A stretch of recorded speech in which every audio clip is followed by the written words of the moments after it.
ही आहेत पुण्याची दारं, जिथून प्रत्येक इतिहास आणि पावलं ही भक्तीकडे घेऊन जातात. आणि हे पहा, आपल्यासमोर उभा आहे इतिहासाचा साक्षीदार शनिवार वाडा. पुणे हे शहर नव्हे तर संस्कृतीची एक जिवंत कहाणी आहे मित्रांनो. इथे प्रत्येक वीट, प्रत्येक रस्ता आणि प्रत्येक उत्सव भक्तीने श्वास घेतो. आणि हाच उत्सव आपल्याला जोडतो गणरायाशी.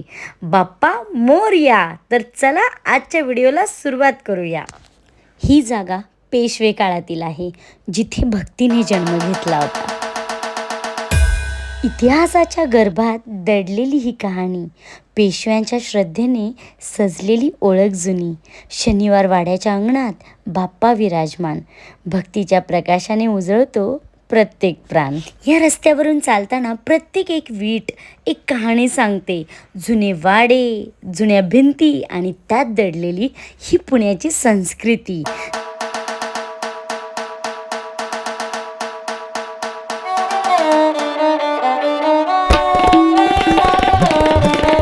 पुण्यातला पहिला सार्वजनिक गणपती बाप्पा. नाव आहे आज काका? काय काय? टायगर. ओले ओले ओले. काय झालं? याला काय झालं? काय झालंय? अच्छा, चावत नाही ना? आला एक किटन आहे बघ. काय काय कधी कधी ओळखायला शब्दांची गरज नसते. ह्या छोट्या जीवाने माझा हात धरला, जणू आम्ही जन्मोजन्मीचे सोबती आहोत असं सांगत होता. भक्तीतल्या मार्गावर ही भेट एक वेगळीच अनुभूती देऊन गेली मित्रांनो. भाऊसाहेब रंगारी यांनी बसवलेला 1892 साली हा गणपती आहे.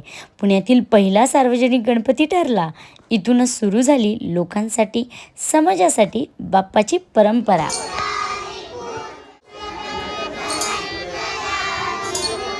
या मूर्तीसमोर उभं राहिलं की वाटतं ही फक्त पूजा नाही, तर पुण्याची संस्कृती जिवंत करणारा इतिहास आहे.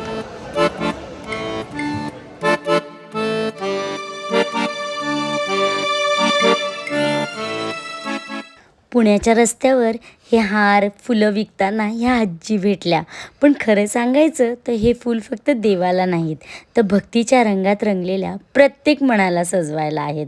आणि नंतर आम्ही मानाचा दुसरा गणपती तांबडी जोगेश्वरी. पेशवाईपासून आजवर हा गणपती पुण्याच्या भक्तीचा साक्षीदार आहे. इथली आरती म्हणजे भक्तीतलं एक वेगळंच समाधान आहे.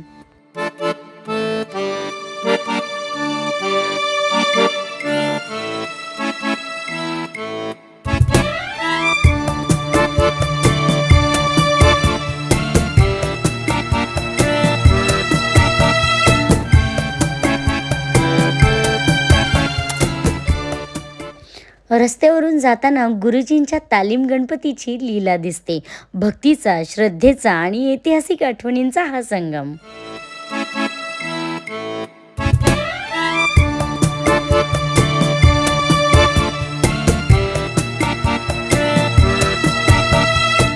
तुळशी बागेत मानाचा चौथा गणपती वृंदावनासारखा सजलेला, भक्ती आणि शांतीची अनुभूती देतो.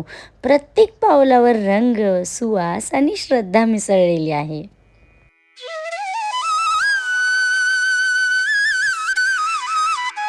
स्वागतम सुस्वागतम. राजा शिवछत्रपती शिवाजी महाराज यांच्या पदस्पर्शनी पावन झालेल्या पुण्यनगरीतील मानाचा चौथा गणपती श्री तुळशीबाग सार्वजनिक गणपती उत्सव मंडळ ट्रस्ट जमलेल्या सर्व गणेश भक्तांचे सविशेष स्वागत.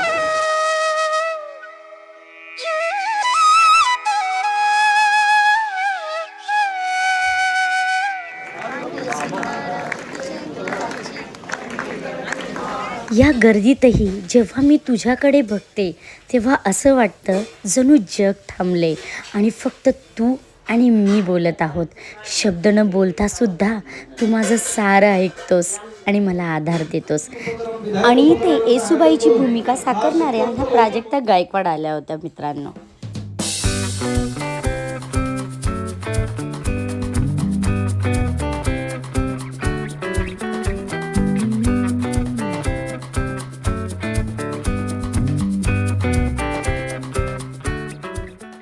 पुण्यातल्या गणेश उत्सव एक्सप्लोअर करतो. सो मी पूर्ण व्हॉइस ओव्हर देणार आहे. प्रचंड प्रमाणात गर्दी आहे इथं, पण मी इथं तुम्हाला काय काय पाहायला पाहिजे हे नक्कीच सांग.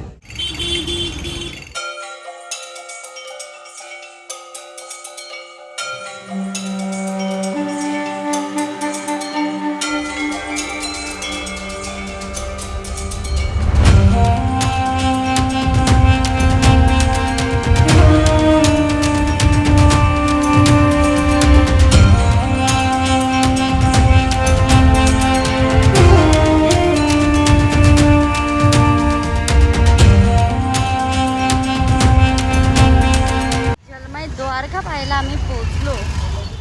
लाईन आहे. तर हे पहा मित्रांनो, शनिवार मंडळाने ही जलमय द्वारका तयार केलेली आहे. इतक्या सुंदर पद्धतीने द्वारका उभी केली आहे ना की पाय आपोआप थांबतात आणि मन म्हणतं बाप्पा ही तर तुझीच लीला आहे.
द्वारका तर पाहिली, पण जणू असं वाटतंय की बाप्पांनी खरंच काही काळासाठी आपल्याला तिथेच नेऊन ठेवलं होतं.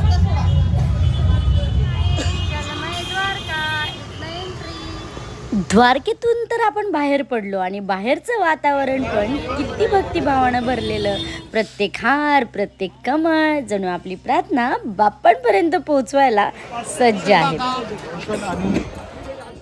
हा लुक बघा ना मित्रांनो, संपूर्ण पॅलेसचा रिप्लिका दिव्यांनी उजळलेलं आणि बाजूला या नर्तकींची सजावट. खरंच आहे, हेच तर पुण्याच्या गणपतीची शान आहे.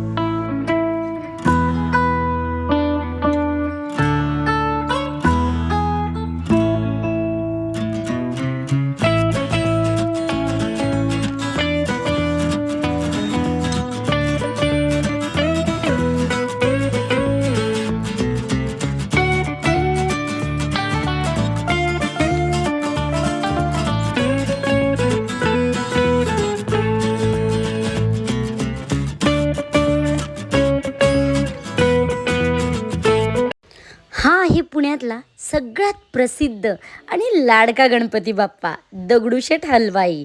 यंदा बाप्पाच्या डेकोरेशनमध्ये केरळच्या पद्मनाभ स्वामी मंदिराची भव्य प्रतिकृती साकारली आहे. डोळ्यांना दिपवून टाकणारी ही सजावट आणि मध्ये विराजमान आपले बाप्पा. खरंच दर्शन घेऊन मन तर पूर्ण शांत झालं.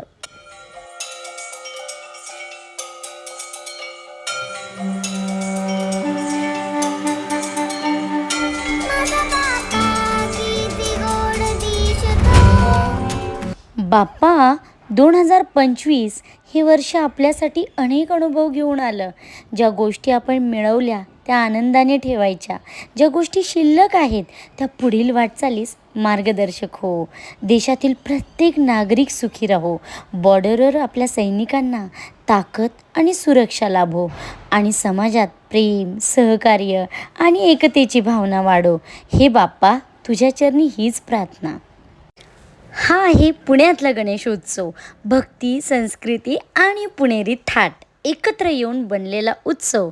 बाप्पा आपल्याला शिकवतात, एकत्र राहा, आनंदाने साजरा करा आणि विश्वास ठेवा. आणि माझा हा व्हिडिओ आवडला असेल तर लाईक करा. चला भेटूया नेक्स्ट व्हिडिओमध्ये. बाय.